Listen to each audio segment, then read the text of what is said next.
As soon as my system reboots, we are, in fact, going live with the Lessons Learned podcast. Welcome all to the podcast. Today, we're going to be talking about sexy times in video games. What does that actually mean? Where we go from here? What some of the things we liked or disliked about it, and deal with that. So it's gonna be very interesting. But before we do that, we always start with the news. So I think it doesn't look like we're. Oh, I can hear us on the stream, but I can't see us. We yeah, got that, your there you go. slash. We gotta do the transition. If you don't do the transition, they can't see us. So hey, here you go. Our faces, our faces are alive too, as well as our voices. So, you were saying something about PlayStation. Let's. So it's just something I was noticing about. Yep.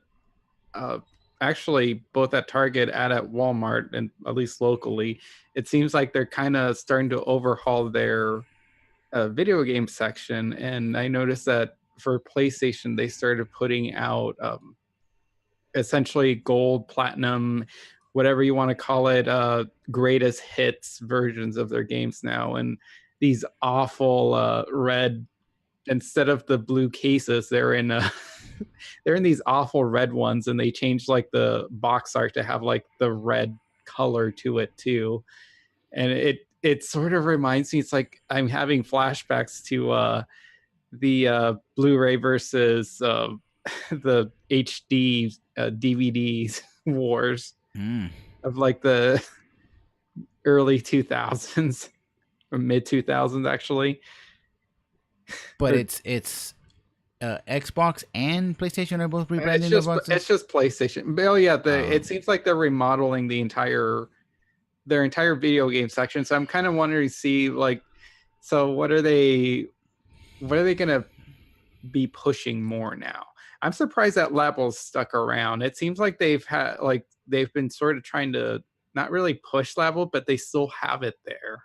yeah, I suppose if they have stock and maybe they're And expecting that for Christmas to and have a they second have phone. actually, like, I've seen some they've also some other more sort of like edutainment games, or Mm. sort of like Labo knockoffs, but they're kind of like build your own like little robot things have Mm. actually popped up by the video game sections as well. I'm surprised those are still around. I would have thought that like, oh, Labo didn't do too well, so oh, well, let's just get rid of our Labo knockoffs. Yeah, I suppose it, again with more and more games, or let's be honest, digital distribution dominating, they need something to be catchy on the physical, catchy on the storefront, because like parents like, oh, I want the thing, I wanted that, right? And maybe they're Hmm. also hoping that it's toy like enough that it will sell for Christmas, because we're around the Yeah, corner and for actually, I Christmas. was just about bringing that up. It's October, which means everyone's starting to set up for Christmas. Hmm. So we got to start getting ready to start pushing all those sales. And hey, think about Christmas. Yeah, so that's a thing. And I think it's interesting to know. I think maybe that's what they're pushing for. I think that they're pushing for the Christmas season, maybe just to fill in the space, if nothing else, right? Because I mean, what are you buying these days in in a physical form? You're buying not much. Even when you buy a game, usually you may have a card that says, Yeah, this is the Steam or the PlayStation Live, code. Go download it. So yeah. You're just buying a box, and sometimes you don't even get a pretty manual anymore in it. You just mm, get a small insert that says this game can give you seizures if you're epileptic or something, yeah, and read all the stuff that's all the warnings and stuff online. yeah. So we're going to be doing news. So let's start with the biggest news for the channel. I know I've been saying this all this week, and I'm saying it because I'm very happy, and also hoping to be a bit of a call to action. That is that this channel, the Lessons Learned One channel, has just become the newest affiliate to Twitch. Woo. So yes, we're very happy with that. It's been working on this for about, well, now close to a year or more, since late last summer of 2017. We survived a hurricane. We came back from that, and we streamed and we learned a couple of lessons as per the name of the channel, including streaming at the right time helps a lot. It's like, yeah, stream when everyone else is streaming. Good luck with that. So a big well, I actually have to thank my ISP for that. They actually pushed me into, you know, doing the change, and I did, and it's been great. So to everybody who has been joining the channel, join the Discord. The Discord is down below. If you scroll up, you can join the Discord. Join the slowly but surely growing community of people that are interested in what I do, and I'm interested in what they do. A big shout out to Anna the Unknown on Twitter, who did a great piece of fan art of my character, my sorcerer character, basically ordering around a fellow NPC in Kingmaker Pathfinder, because I have a character which I built, a sorcerer, big on charisma.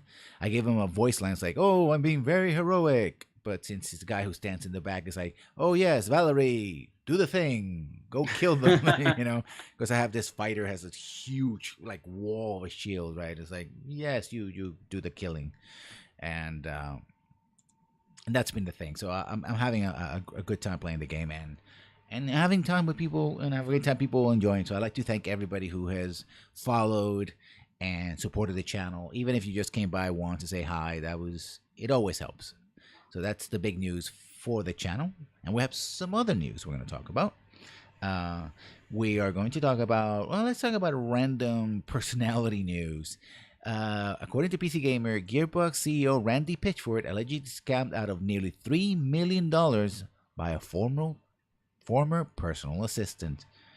The Pitchfords, Mr. Randy Pitchford and his wife, won a $2 million judgment against John Wright Martin earlier this year, but he has since disappeared. Yeah, he's in Mexico. Yeah, wherever he is, he ain't got your money. But it's very interesting how the scam apparently work. Yeah, I don't quite understand how it went on for as long as it did, especially some of the details of like, I just charged like something like a house worth of purchases, and literally a house on your credit card. I mean, that's the thing about corporate credit cards. If you don't keep an eye on them, this is what happens. Well, this was all personal, and I think his wife's business. Yeah, nothing to actually do with Gearbox itself. No, the Gearbox accounts apparently were not harmed, which is good because considering what happened to Telltale, we want to have a repeat of that. Quoting PC Gamer, read from the article. Those purchases include clothing, jewelry, electronics, Amazon movie rentals, and other mundane things. He also purchased a 591,000 home in wealthy neighborhood in Frisco, donated $10,000 to the Trevor Project charity, and forged at least 7 checks on Christy Pitchford. That's Randy Pitchford's wife. Accounts for more than $70,000. Martin got a better finding ways to spending our money, according to Pitchford. As someone went unnoticed until sometime after September 2016, when the Pitchfords realized that there were insufficient funds in the payroll account for Nerdvana Frisco. Nerdvana.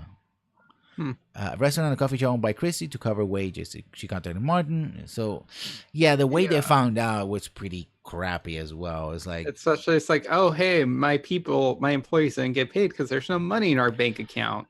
For one hand, okay, I'm gonna be totally honest. Randy Pitchford is someone who is known in the industry as being a big fat liar. Especially around a particular game called Alien Marines, and he had a tiff, as it were, with Jim Sterling about the game for quite some time, mostly one-sided, but he doesn't have a great reputation. And then this news comes in, and some people have said, "Hey, it couldn't happen." Like myself at the beginning, I said, "Hey, it couldn't happen to a nicer guy," but at the same time, I would have hated to be the people that were told, "Yeah, you're not getting paid this week because someone took our money." Yeah, I wouldn't. I just would. I no, no, no, no, no. That's yeah. That's where my hey karma hits you in the butt is like. Well, wrong butt. You know, it missed the mark. So this individual is on the lam accordingly. Yeah, but it's still like I it's almost like the disparaging like divide between a CEO who runs a video game company and like us normal Hmm. average people and the world. It's like you have a personal assistant who could eat like who easily stole this much from you. Like what I don't understand what kind of service, how charming, how influential was this person to where you the first time you noticed something wrong, you didn't fire him. I think the thing is that when you get into a certain position in business, you have to delegate, right? There's so much stuff going on, and let's be honest, it's what I like to call the toilet paper and the toilet paper and toothpaste crowd, and then there's rich people. Like it's like this is the kind of people that when you talk about millions of dollars, they could literally walk into any middle class supermarket, look at the aisle of like toilet paper, and so like, yeah, I'm gonna buy them all. Like Yeah. they could just put them on the credit cards. Like I want all the toilet paper. Oh, you want toothpaste? Okay, grab all the toothpaste, right? And they could do that. They're the people who walk into I don't know a Sam's Club and say, okay, I want three of those. The machines, the big machines that they have for. Hey Anna, how you doing? Anna the Unknown, of course, the person who made our wonderful art that we mentioned earlier, and also wonderful. She was hosting us. Um, and they were Very great, cute too. very cute, very Very cute art. you made me look far better than I would ever look in anything. So that thank you for that. And the kind of people that can walk in and says, those, I want, those two soda machines. I want those three computers. Somebody who just spend thousands of dollars and never notice it. So you tend to delegate, right? He's running a business. Yeah. She's running a business, and of course they don't. The smart scammers make sure that at least at the first they just scam up the top, right? Yeah. It's just expenses, right? It's on the margins. You can write it off, but then $100 there becomes $1,000 here, and then 20,000 and 50,000 and a million and two and three and half a million for a home. Thank you, Anna. I appreciate it. But I also know my limitations. Just saying. And anyway, so I think that's how it happens. Whether we like to admit it or not, we're all vulnerable to this stuff, right? Yeah. And it's that's what they call confidence games. People call con man because they manipulate your confidence. So yeah, hopefully, at least for the staff of for the staff of the restaurant, and this won't affect the rest of this thing because, of course, when you have this imbalance, you got to make it up somehow, and it's like Yeah, but of course, according to Randy Pitchford, we're fine. That didn't ruin us. Like, well, yeah, but that's the thing $3 that million didn't ruin you. yeah, but that's the thing. We're talking about Randy Pitchford here. Yeah. Yeah, talking about other personalities, and this falls in the category of you should have known the moment you saw this. Uh, this is according to Polygon. Twitch streamer Trainwrecks, that's the name. Latest ban over sexist comments spurs community conversation. Apparently, Mr. Trainwrecks, very popular streamer, also notorious Twitch streamer, who, quoting from the article, when he wants out his core fan base, he's been known for going a long-winded misogynistic rant about female Twitch streamers earlier this year. He got banned, and he basically has continued this process. And I can point you to the article. I'll paste it, and you can see it for yourself. I mean, if you're not a fan of Polygon, then well, I'm sure you can find other sources. And essentially, he apologized and all that, but again, it's a reminder that we as streamers doing podcasts and stuff like that, we are public personalities, and Twitch is a corporation that is not gonna put up with a black eye. right? Yeah. We talked about this before. Whether or not the position you take is right, morally, you can say, oh, whether you do something like this and it's like disgusting, or even you take a strong moral position. If it makes a corporation look bad, you're gonna pay for it. Mm. Right, that's kind of as always the risk. We're living in a capitalist system, and let me tell you something. As someone who studied the law, and part of it is business law, there is a part of the ledger when you buy and sell a company. It's part of the value of the company that says, the image of the company. That actually, Coca-Cola, the brand and the image of Coca-Cola is worth X amount of dollars. They can actually buy and sell that. So that's part of their net worth. Now, it is seemingly intangible, and of course, the bigger the company and all that, that's why they're vulnerable to situations like this, but also why they will be ruthless dealing with it. It's like, we don't care. And the surprising is that they didn't just permaban him sooner. Because again, that's also part of the problem, right? If they just go and ban somebody outright for the first mistake, then they look like they are being ruthless and don't care about the community and don't allow for mistakes. But if they keep allowing people to do stuff like this and keep making the same mistakes, yeah, or worse, especially going into other platforms, because I think this happened on Google, that we're doing something else, and okay, one of the things is that you're not supposed to. This is not public knowledge, so I'm repeating. If you are a member of Twitch, like I am, for example, I'm not supposed to go like, oh, by the way, YouTube, I'm also going to use your service, right? There's a non-exclusivity or exclusivity clause that goes to your contract. I am under contract. Same thing happens with YouTube, stuff like that. But for example, if somebody were to invite me to the channel, like say Chapelmon, who is on YouTube, and I go like, okay, I can be there as a guest. It's a different thing. It's so everybody who is an affiliate or a partnership and a partner streamer on Twitch, you're working with and for Twitch. You can have your own business, which is part of your net brand, and it's a shared thought. But at the end of the day, it's their platform that you're using, and if you make them look bad, you're getting the boot. So yeah, that's one on Mr. And it's also, my name is Trainwrecks. Yeah. I mean, I don't know. I mean, you're talking about not seeing this, right? It might be sort of funny. Somebody named himself Trainwrecks. But it's like the first thing that happens, I don't know, maybe, I don't want to call on anybody on Twitch over there. Yeah, it was like Tristare or other people that I know of. I don't know personally, by the way. I'm not claiming personal knowledge. Like, you were like, yeah, well, listen, we have this problem. Who's the problematic guy this week? Trainwrecks? Really? Trainwrecks, plural. Because not just a train wreck. The name is not a train wreck. It's Trainwrecks.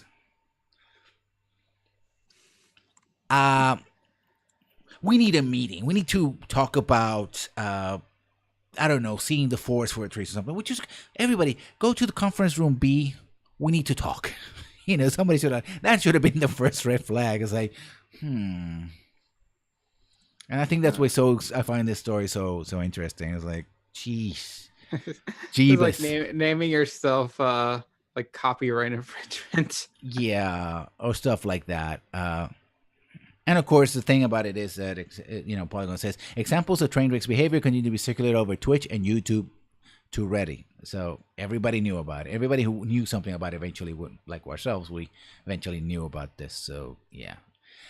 Talking about streaming, we just got an announcement that Google, a rival company to Amazon and Twitch through YouTube, is setting up their own streaming service, game streaming service. They already have a streaming service in the form of movies, of course, but they're doing games, and the launch game they're using is Assassin's Creed. What's it? Origins, is it? Revelations, so the new one. The Greek one. Yeah, the Greek one, which already has, I think it comes out next week, but already has had rave reviews. I won't play it because It's an Assassin's Creed game. Assassin's Creed game, and I already had a thing with Far Cry. I was like, I don't. I mean, sure, there are different games, but I already played the original Assassin's Creed way back when. And I was like, this UI is useless. I don't know what I'm doing here. Never mind. I'm putting it down for good because why the heck not? But I think it's interesting. Somebody else is giving it a try. I think streaming is becoming one of those things, just like VR, where it may end benefiting somebody who has a high connection, etc. Maybe someone has Google Fiber, but aside from that, I don't think most people, at least in the foreseeable future, will be able to effectively use it. Right? It's not, it's not the same as movies or television, right? And especially with you know, I feel like Sony dropped the ball a lot with the freaking Vita. Like that's an entire discussion for an entire different topic. But like the Vita has had that principle for years. It's been around for what, 5 years now, I think. Essentially, you just have like the PlayStation 3 or the PlayStation 4 play like a game that it normally couldn't run and just stream the footage to the Vita and you can play it. Sometimes the control scheme works, sometimes it doesn't. Mm-hmm. But it's actually really interesting. I've used it before around the house. Like, I don't really feel like I want to lay down and play my video game and just sit there on the bed playing the Vita, or playing a PlayStation 4 from the living room and on the Vita. The thing is, though, this, I don't know. I don't understand why it doesn't have the function to just do it over the network. It has to go through the internet. Like it. So. And it's browser based too.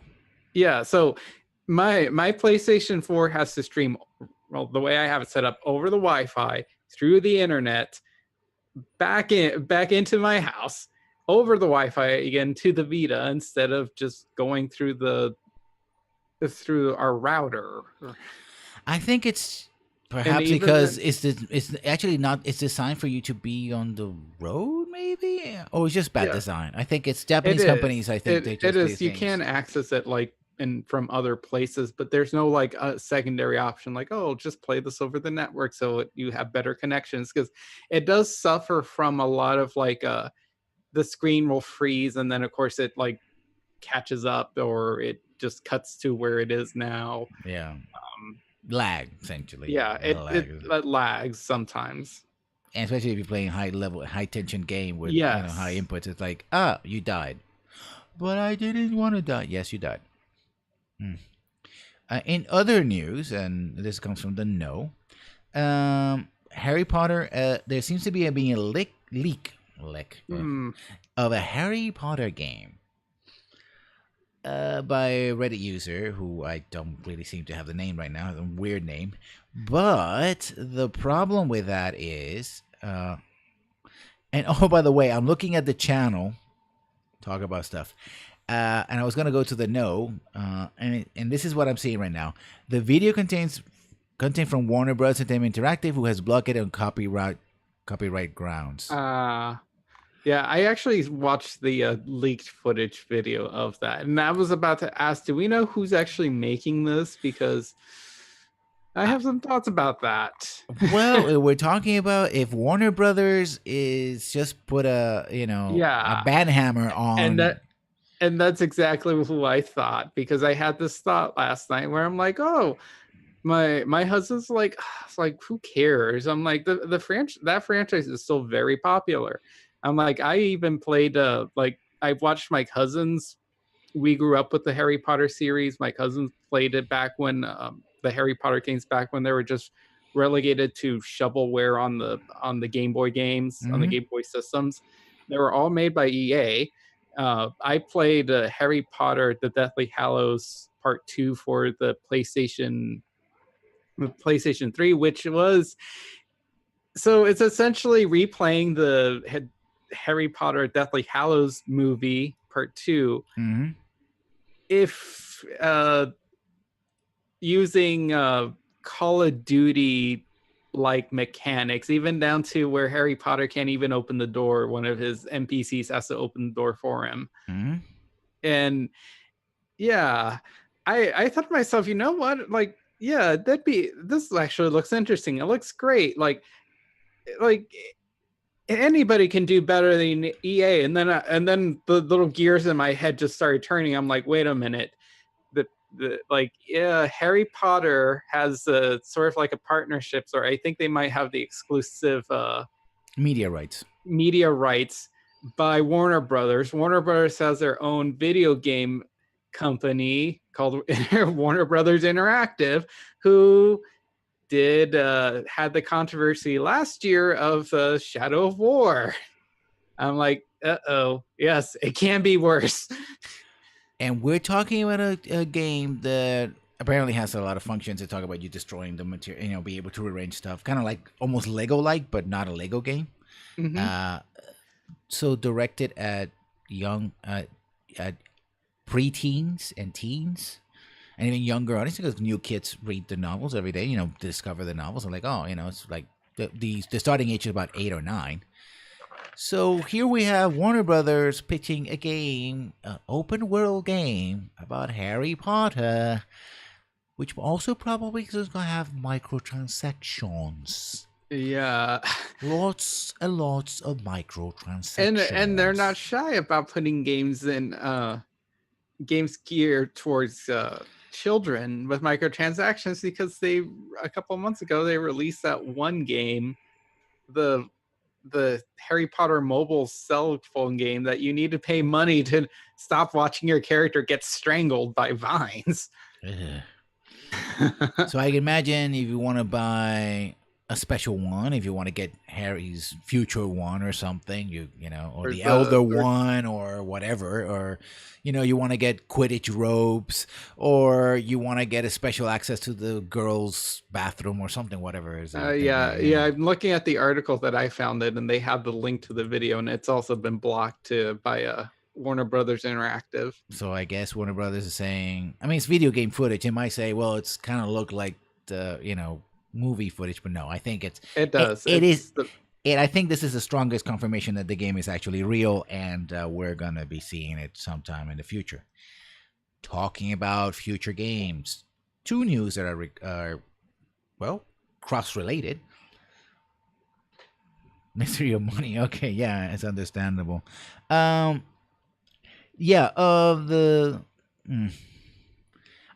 actually haven't played any of the Harry Potter games. I got into Harry Potter when I was older, so I still got into it. My aunt of all people got me hooked on it. It's like, oh, this is a great game, and she bought me the first book, and I read it on the plane. It was like misery. And I continue to play. So I think we talk about crossplay. Apparently, Sony has finally backed down and allowed crossplay, and that was not supposed to hear it, but there you go. Crossplay in Fortnite and some other games. So good on Sony, except that we were talking earlier about Bethesda.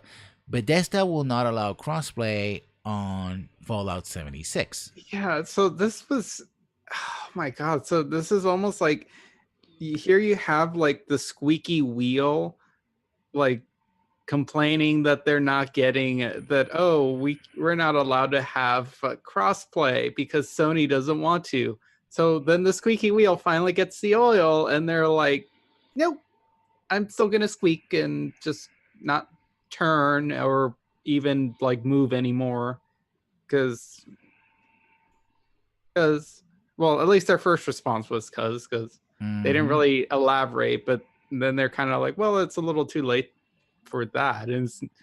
But even then, a lot of the Sony and some companies are like, well, it's not as easy as flipping a switch on, even though we've seen past instances where that's exactly what happened. Whoopsie, we accidentally allowed crossplay. That wasn't supposed to happen. Yeah, because basically what they have to do, I mean, it is a switch because it's API, right? It's API protocols and similar connection of protocols. The real crossplay stuff happens in the software on the game, They're the ones who have to allow it and make for allowances for different controls and all that. That's the bulk of the work happens. The Sony or Microsoft, whatever, they just have to make sure that their networks are talking to each other, Mm-hmm. right? And that language is not machine specific; it's network specific. So stuff like API, stuff like that. That's and it's like HTML, right? It's the the same network machines or similar network machines that they use in Japan, they use it in the United States and in Europe because it's a completely different thing. So yeah, that's one of the reasons why if the game can support it, then it's there. Um, two more pieces of news that I think are interesting.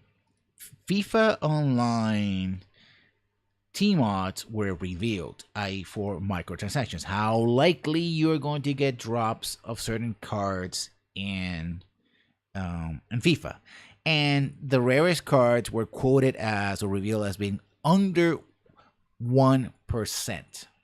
Yeah. But no gambling, Yep. but not manipulative, but completely optional. But EA, you're kind of no, jeez. I just gotta say, it's like, how can you be so ratty? Yeah, they're not helping their cases at all when they say No, they're no. not gambling. No. And I think we might close the news with some news, well, some happy news at least for Ubisoft. They fought off a takeover attempt by Vivendi. They, in fact, they were able to do so apparently because both Vivendi and Ubisoft are French companies, and I believe both of them, at least Ubisoft, is incorporated under French law, which provides certain protections to companies, such as the person who's going to make an aggressive takeover has to essentially declare a takeover. Because one of the things about aggressive takeover is that you're buying their stock, but you don't. In the United States, you don't have to reveal the buyer.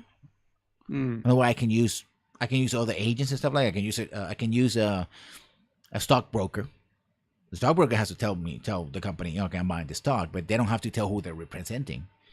But if it's a case of an aggressive, takeover, you have to reveal it. And of course, that means that then Vivendi could employ different strategies, including the poison pill and some other things, which again, it's been a long time since I took my business law classes, to defend themselves.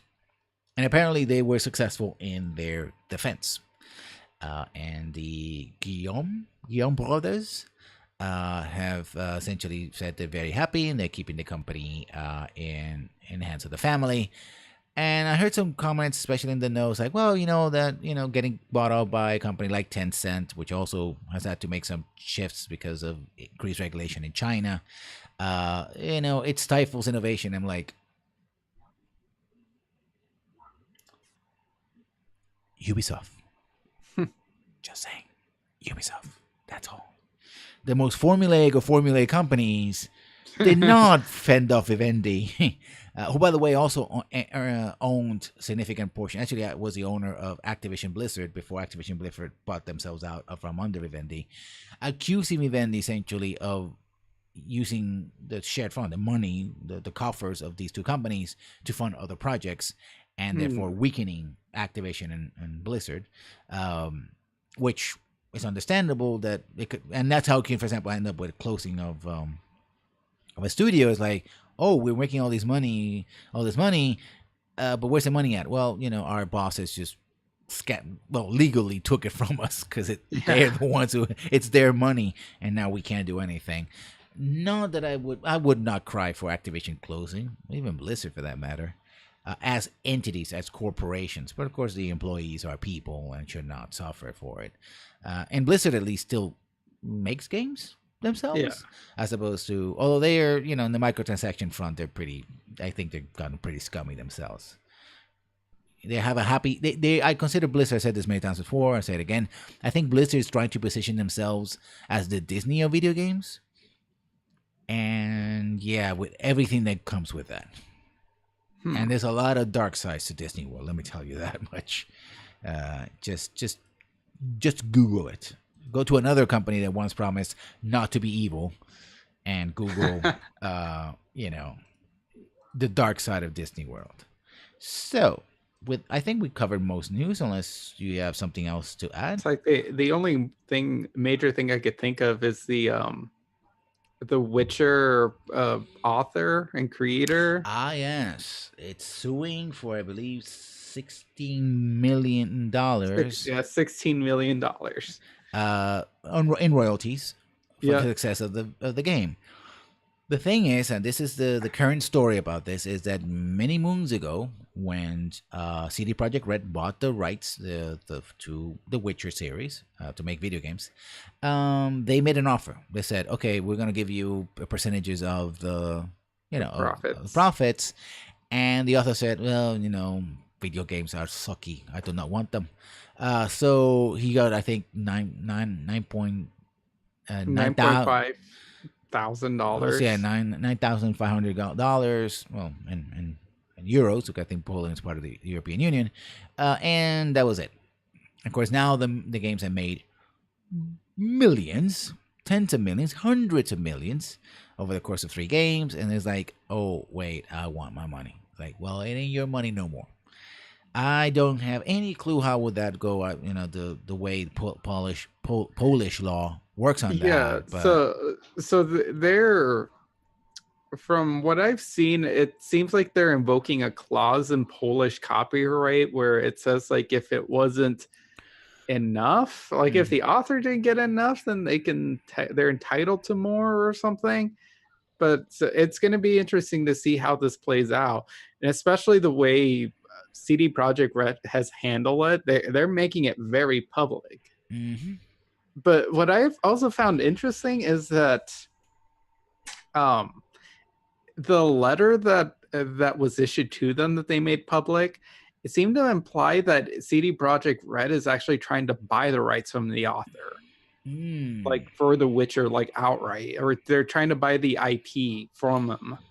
Well, they have a new game that is Witcher related, and they have Gwent, and they have the Witcher series. So I think that they want the IP, complete IP, and Amazon is working on a Witcher series with Henry Cavill as playing the titular Witcher, Geralt, not Gerald, Geralt of Rivia.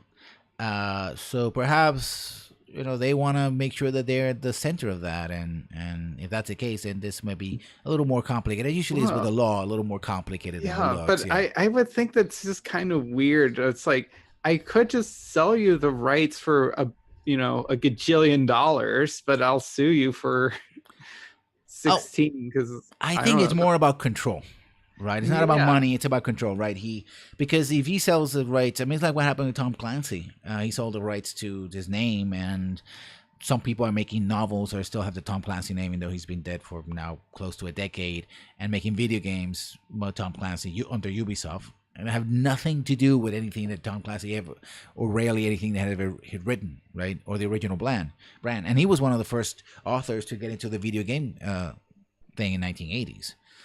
So the first Tom Clancy games were, well, he didn't design them, but they were done on his rubrics and his control. But he sold the rights, and now what people can do whatever. They can literally make rolls of toilet paper with his name, and well, that's just the way it is. So I think it's more about control than anything else. At least that's what it sounds to me.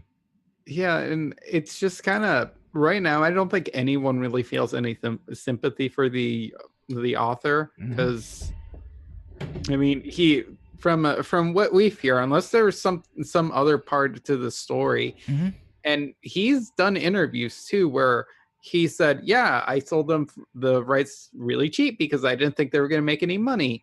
That was very short-sighted of me. It sucks, but oh well. And I think video games are stupid." He's come out very much like, "Oh, I don't much care for video games as the story of the narrative, like media of some sort. I just think they're kind of dumb, or they're just not for me." It's like, yeah, I think that's the angle that City Projekt is. Yeah, and he at some other ones interviews, you kind of seem like he resents the audience that the games have brought to him. Like, oh, all these young people who were brought in by video games, like, But he also at the same time doesn't attribute like the success of his books or his novels to the video game, because let's be honest, I would never have heard of these novels before. Not That's that I have any real interest in reading them, but like I wouldn't have heard of it. yeah. Yeah, so that I think that's something to keep an eye on in the future. We'll probably see a It little is. It's gonna it's tidbits and gonna be announcements. interesting to see how Yeah. that goes. Well, talking about The Witcher, which is a very good transition to our topic of the day in the last 20 minutes or so, we're going to talk about we're going to talk about sexy times, sex and romance in video games, which is a huge topic, but we do things fast and loose here on the Lessons Learned podcast, so we're going to give it a try anyway. The Witcher, one of the things that the series was known for was for having rather explicit sexy times, from nude cards in the first game, which showed the different women that supposedly Geralt bedded, to having full-on animated sex scenes. I don't know if Geralt is shown full frontal, but the women I that don't he think is, he is. no, and it's very much there. I mean, it's sex, right? Or at least Yeah. puppet sex, writhing, slot piece A into space B kind of situation.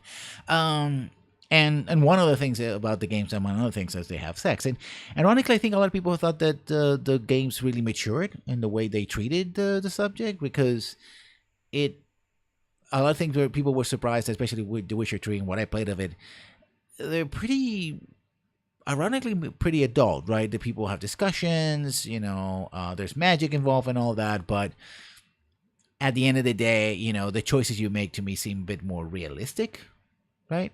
Like who do you stay with, who you love, etc. But ironically, The Witcher, I think, is one of the few exceptions to this rule. Most games don't really know what to do with sex, and they know about violence, Mm-hmm. but they don't know how to deal with sex and relationships. Yes. Or what seems to be, and I think it's a difference between the two definitions of adult, right? Definition of adult A is this is not for children. Children should not see this because they're not ready to see this. They don't have the way to understand it. Like, it's titillating and all that, versus adult as things that are of the adult world, right? The things that happen to adults in the way that happens to many of us as adults. But believe me, I always get my hopes up when I hear adult coloring book, and then I realize like, oh, it's just a regular coloring book meant for adults. Yeah. And that's not to say that, I mean, for example, in the recent flood of hentai games that comes to stream, in the Lessons Learned podcast, and I don't want to put Chapman on the spot, but I'm about to, we're not afraid of adult games. We're not going to go, you should not play that game because there's some nudity, some penises, or some vaginas or something, right? Or some butts, or, again, insertion of, piece A into slot B kind of situation. But again, I think it's not simply, when we talk about sex romance, we're talking about being adult, right? Yes. And again, another game, I think, well, for given value of a game, some weird tentacles. Yes. I think it's all about intent, right? If I were to make a game a la, I don't know, James Bond, where the main character, whoever they happen to be, gets to seduce everyone, then that's your focus. That's what you're going to do. That's the intent. I bought into it, and they go and do the thing. And how explicit they are or not, maybe. But I think a lot of games, and I'm looking at you, BioWare, we talked about this a lot, Mass Effect and Dragon Age, and other games position themselves to be adult. But at the end of the day, it's just sort of very weak wish fulfillment, right? Mm-hmm. And I don't... and that's one of the biggest complaints as someone who's constantly, like, my video work has revolved around a lot of like talking about romances or creating just montages or just kind of creating a narrative with the romances throughout, like, say, the Mass Effect trilogy. I kind of noticed that there is something lacking in them, and that's like, just, I guess, like, I would define it as the mundane of like of an actual relationship, in terms of like there's no say, for example, my biggest ship is Garrus and a male shepherd, would be Mm, like the discussion of like, hey, do we live together? No, when our biology, like, we can't eat the same foods. Like, how do we mm, handle something like that? Or what do our respective cultures think about, our relationship? Or, do we face any kind of discrimination? My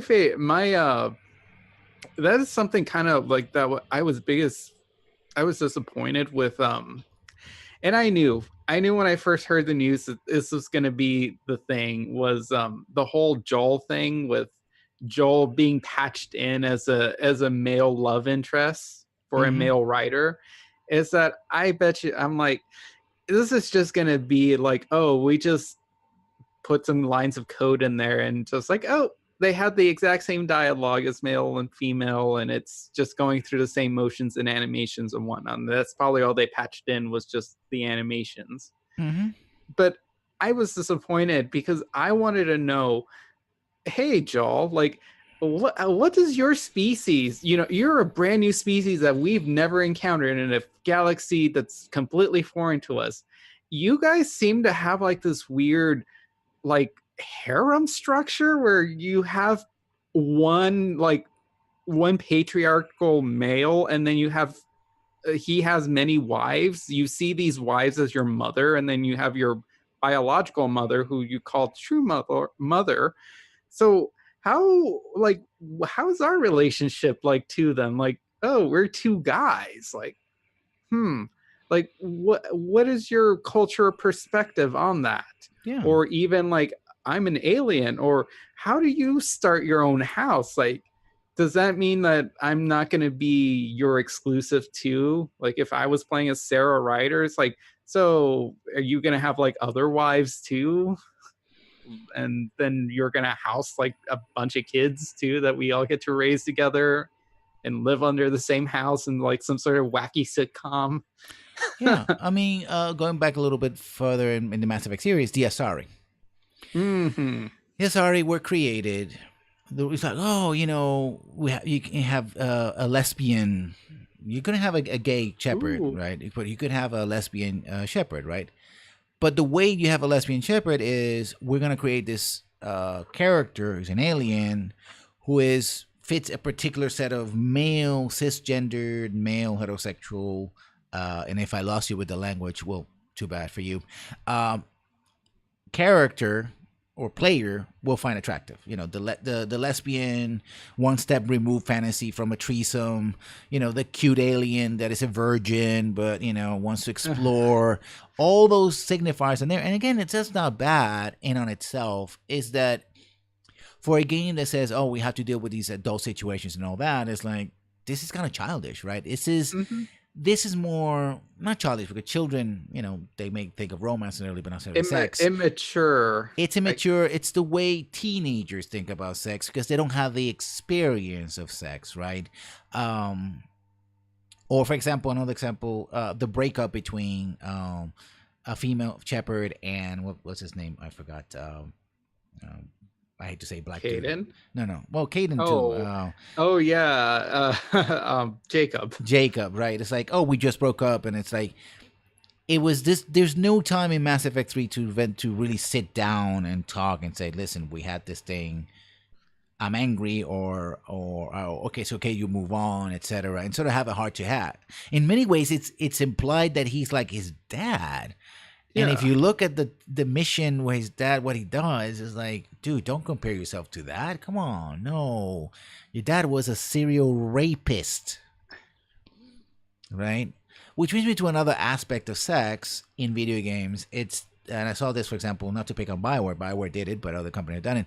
Just playing Shadowrun, Dragonfall, and I probably remembers this, using sexual violence, especially sexual violence against children and women, as a signifier of a bad person, right? Oh, we're gonna show this person is truly evil by showing you or telling you that they're a serial rapist or they trade in human flesh, which are evil things. I think most people go like, oh, pedophile, whatever, right? that's the thing, right? It's like, oh, shooting people, committing genocide, that's okay, that's tolerable. Blowing entire planets in Star Wars, no problem. Ah, but we're gonna tell you that they're evil by telling you that they raped a woman sometime in the past, which is evil. Don't get me wrong. If I'm gonna pass a moral judgment, I will call it evil. I'm gonna call it evil. I don't care what you think. To me, it's evil. But it's like it's unnecessary because to me it comes to the point where, and this also happens with a character in Mass Effect 2, Jack. First of all, it loses its impact. It's like, okay, if it happens once and you get, if that's the focus of the story, okay, I get it. Like there's a character in Shadowrun and Dragonfall, which is kind of the focus of the story, and it makes sense within the context. But outside, it's like, okay, it becomes flippant. It becomes like, ah, oh, this is a thing happened. This person is bad, blah, blah. It doesn't have any weight to it. And it's also, it can also be borderline, talk about tentacles, borderline titillating when it's not meant to. It's like making a war movie. Like people said about war movies, you can never make a war movie that doesn't make war exciting if it's a good movie. Mm-hmm. And if you cannot make a piece of media that talks about sex, including sex and violence in as well, without, Anna, I don't know what Anna says. Sex for shock value needs to stop because holy heck, it diminishes the impact, and we're not addressing the issue in all units. And wait, that is exactly the point, right there on the screen for everybody to see it.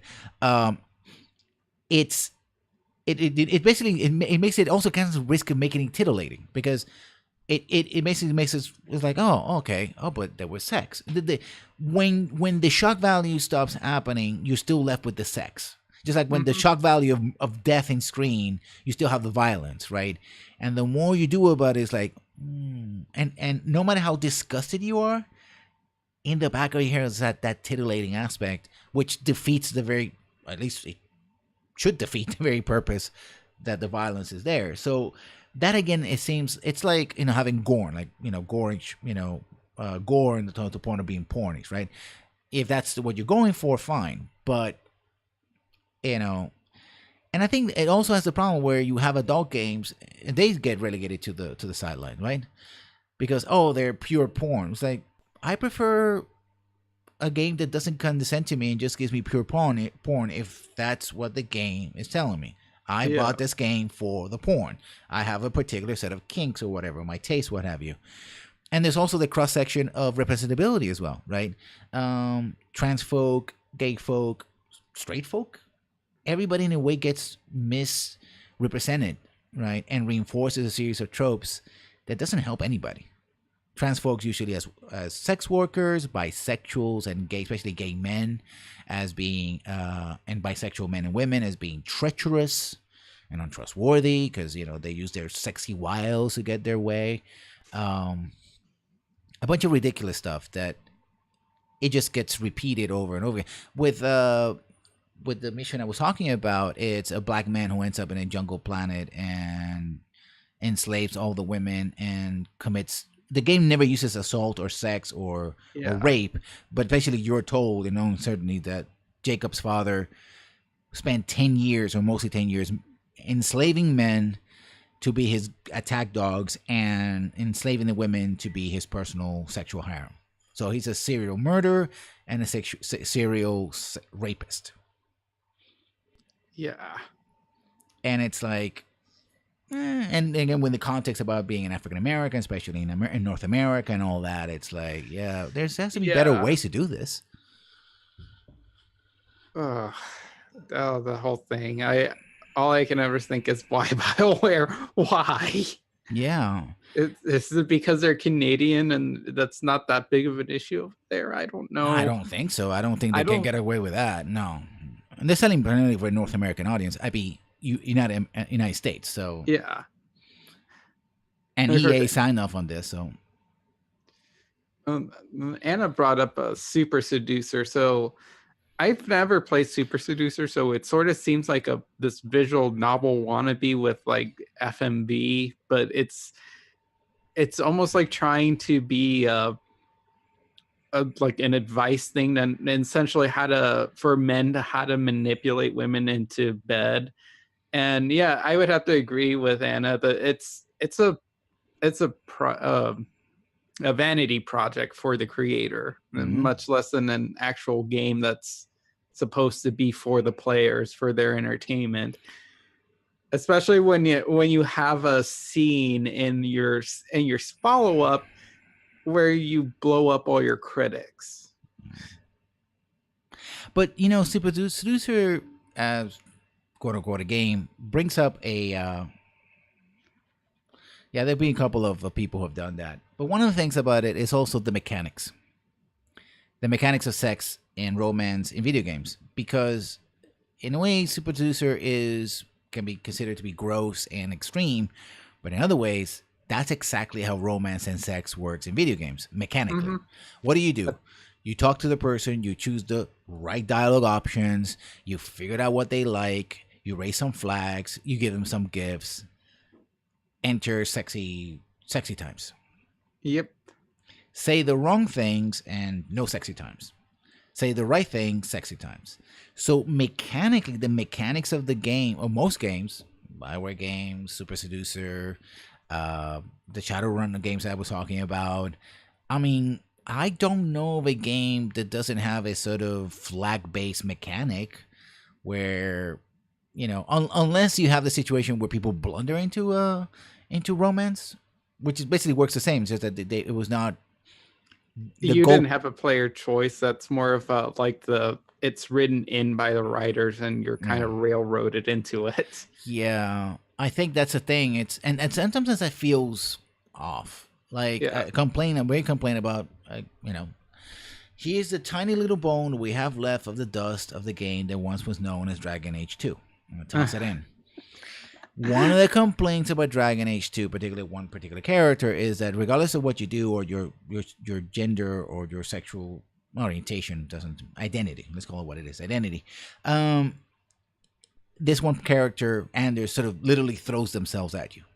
Mm-hmm. And especially a lot of straight players went like, "Oh, I'm being harassed. I don't like this," which I think a lot of female players went like, "Uh-huh.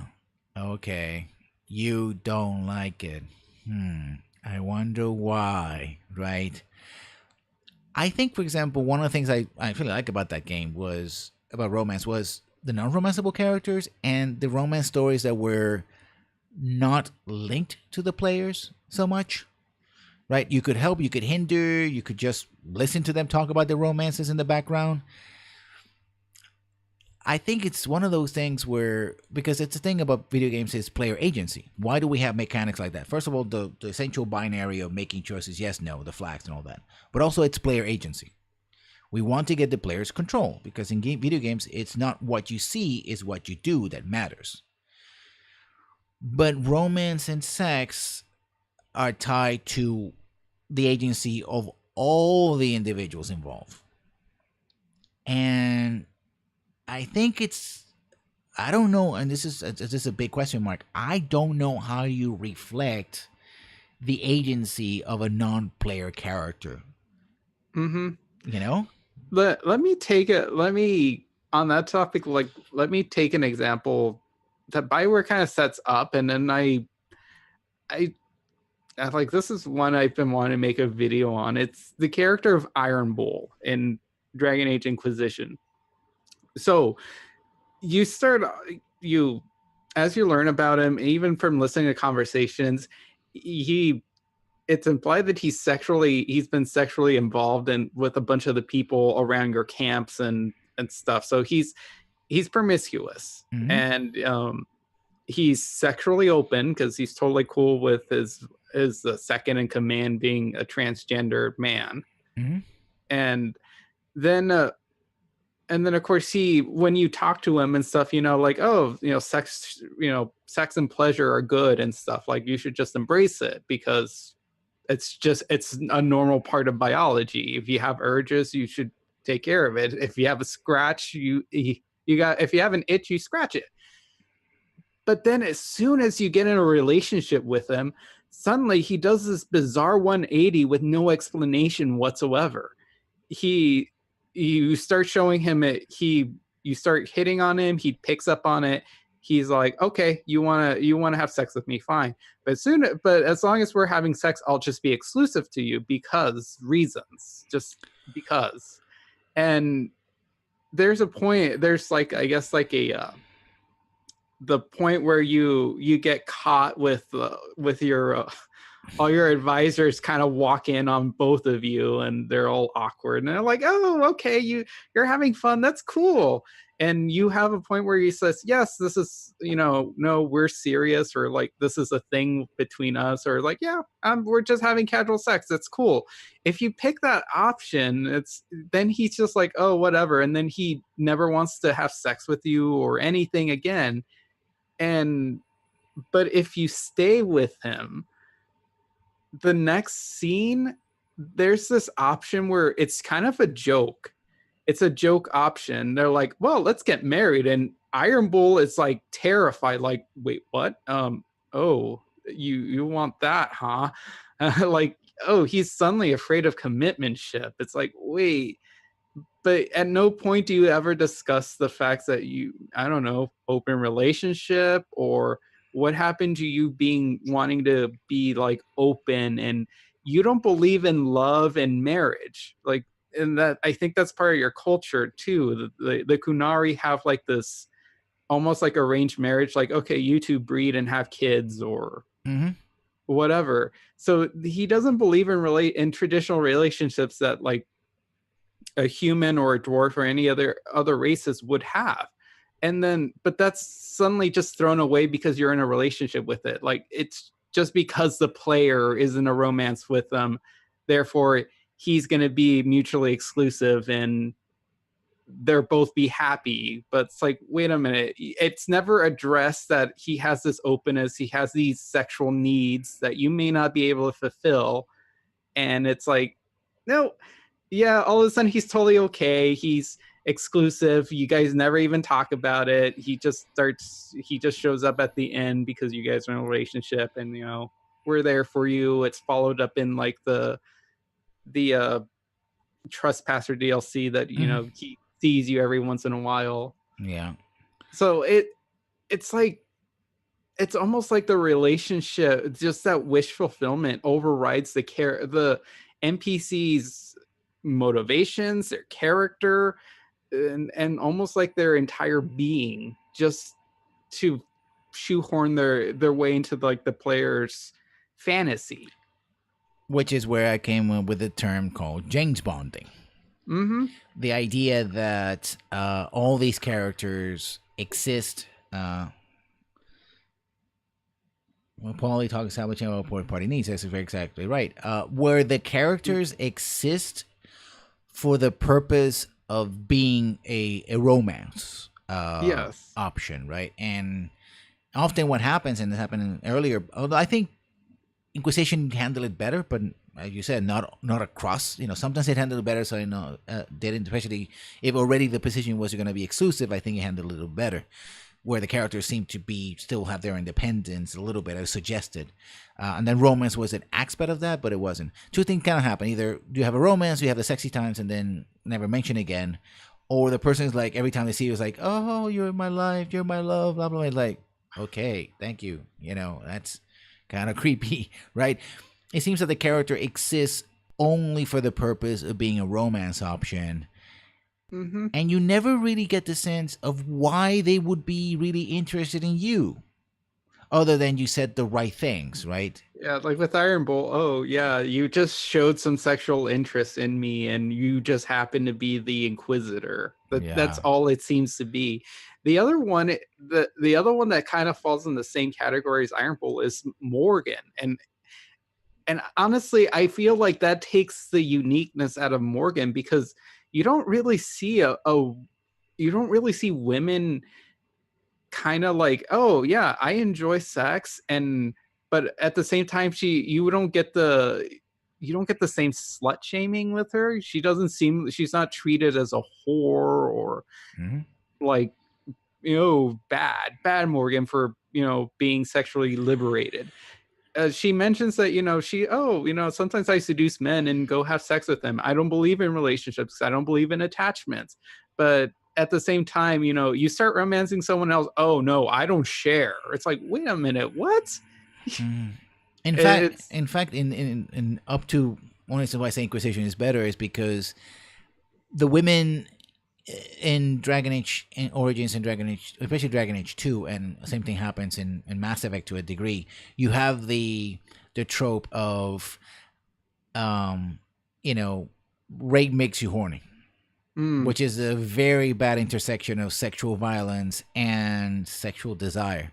Now, I want to make something very clear.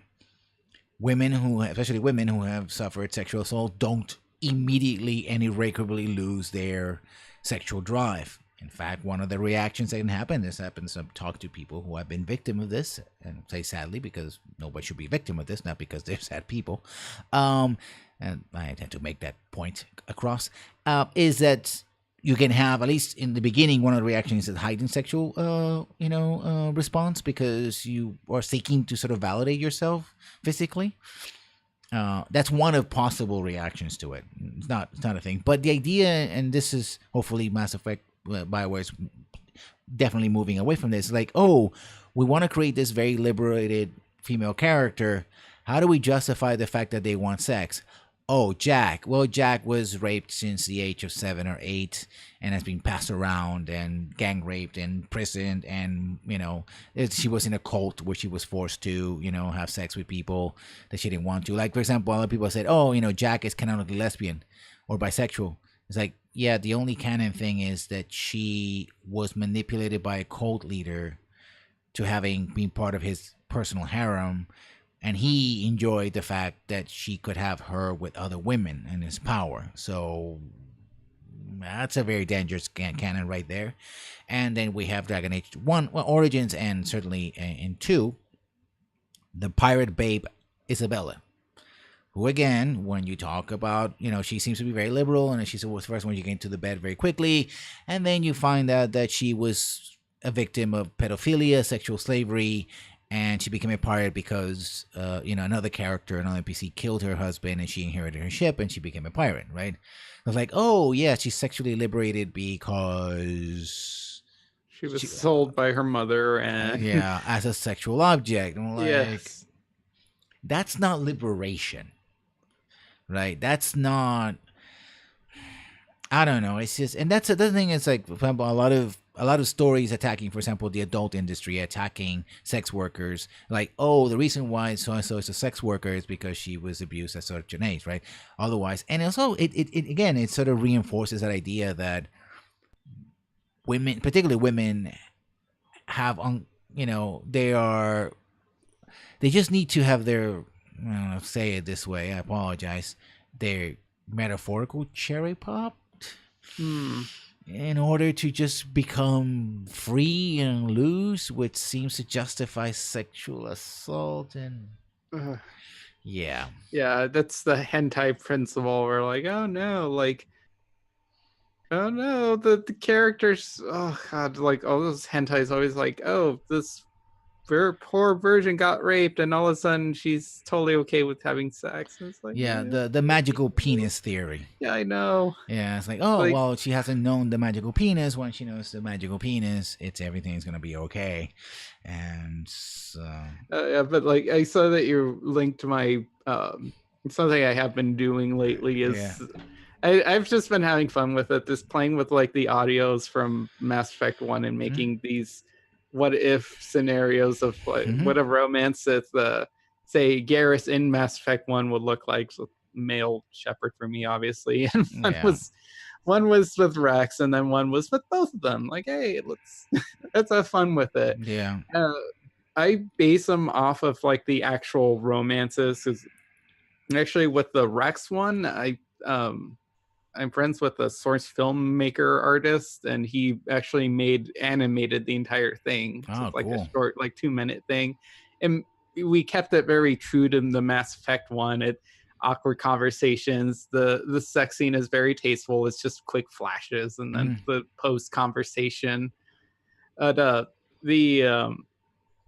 I'm kind of looking at like doing some of the other ones for some of the non-romanceable characters in Mass Effect 2, and I looked at some of the the romance scenes that I don't ever experience, kind of to see if like just to get an idea of pacing and whatnot of how conversation should go.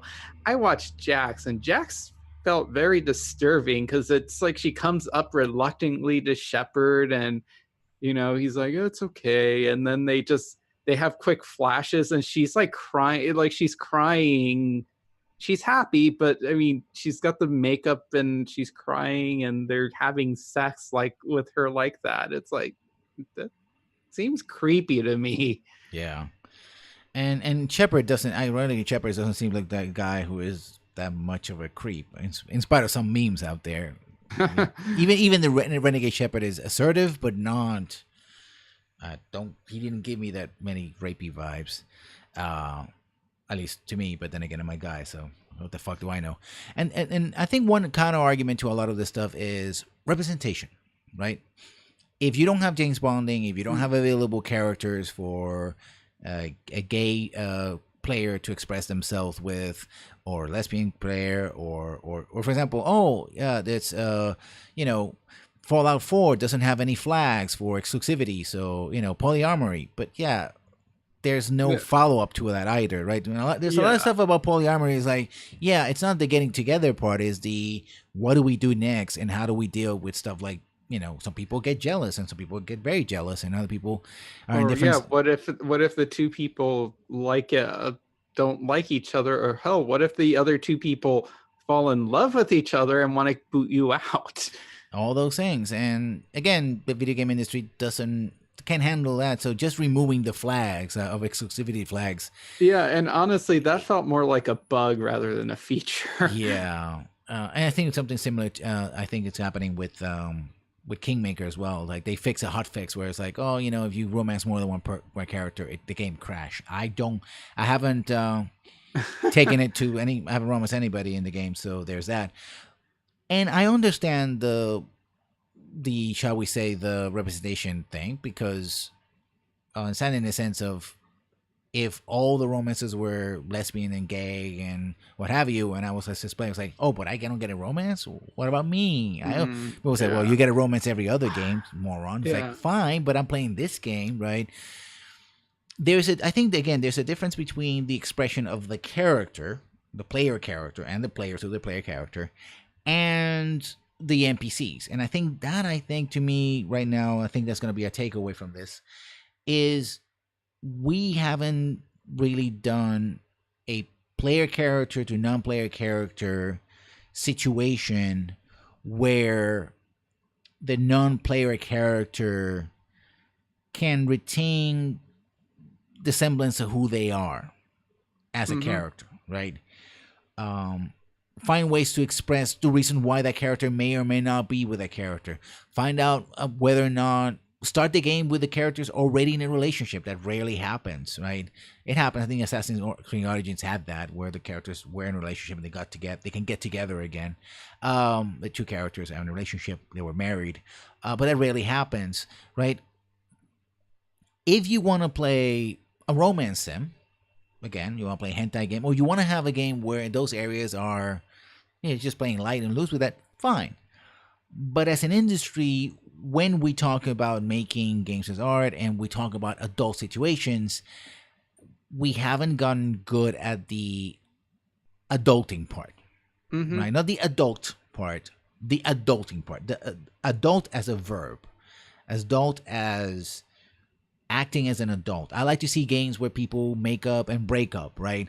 Where an ex-girlfriend or ex-boyfriend or ex-lover walks in and you're fine with that person, right? Just like, this is. And I would actually like, I hated that for all their posturing of like, oh, if you cheat and break up with Ashley and Caden, there'll be consequences to that. And no, there isn't. They act the same. They don't have like this, oh, screw you, I'm not going to join you, or you know what, I don't really care, or they don't treat you any different than a Shepard that never romanced them. Yeah, I think that they attempted to have a heart-to-heart talk when they're in the hospital, but stuff like this, anybody who's been through this, again, the adulting part knows that you don't just have a short conversation with somebody who can barely get up of bed and go like, oh, we solve our issues, let's move on, right? But I think that would be very interesting. Maybe it's something that you can't gamify. Maybe That's the thing, that we're reaching those kinds of limits, right? We want the fantasy, and I have no problem with the fantasy, and just label it as such. Like this, we're trying to be adult and not adulting. Like when you say adult games, is that we're talking about things that usually were seen as being naughty and not part of video games, and we're showing that yes, we can have that as content of video games. If that's what we're doing, then yeah, I think video games have done more than that. The challenge going in the future is the adulting part, and I think that probably the problem is ultimately I don't think you can gamify that. You can't. The moment you start putting mechanics to that, all kinds of problems show up. Yeah, and especially as Anne brought up that the narrative really doesn't help anyone. Just the narratives in general. I think she's referring to like the rape in terms of the rape trope, but romances in general always have to be a side, like a subplot, because usually romances, like sex in general, in terms of a plot point, don't really they're either two things. They either lead to pregnancies or they lead to catching a disease, and I mean one is clearly negative, the other one is go either way. I mean the only one video game that I've seen which is exclusively a sex game that does the entire you need to have sex or have sexual interactions, is for a magical ritual, and it's part of the plot. So, and that's the only time that actually made sense outside of those two categories. And unless like the relationship itself is going to be the focal point of the narrative, it is really hard to make a video game out of it, outside of maybe a romance novel or a small game. Yeah. So that, like I said, that was a very extensive time. We went over probably about nearly 20 minutes over our allotted time. I'd like to thank everybody who's been in chat, Anna particularly, who has been very insightful.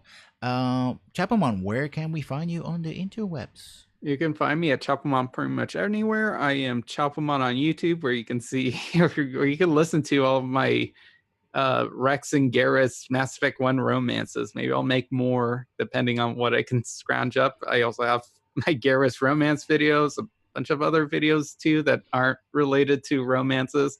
I do talk about some adult games as well if you're that interested. I am Chapelmon_Aragon on Twitch and on Twitter. And of course, you can find me on this channel, Lessons Learned 1 channel. We have now a Discord as part of the sort of the affiliate package. You can check it out on the link below, and I usually post them only once and during a stream. I will be continuing to stream Pathfinder Kingmaker during the week. We will not be having a regular Our Fallen Stars game this week, but we will play Pathfinder nonetheless, and I may sneak in a 2980 retro sci-fi design stream, tabletop RPG design stream, somewhere this week. I don't know when, maybe next week. I'm planning on it. So if you're interested in that kind of thing, you can see it here, or you can see the VODs over at the Lessons Learned channel on YouTube, and you can find me on the Rafa Writer on Tumblr and on Twitter. Thank you all for coming, and as we like to say, we shall see you when we see you. Bye-bye. Bye, everybody.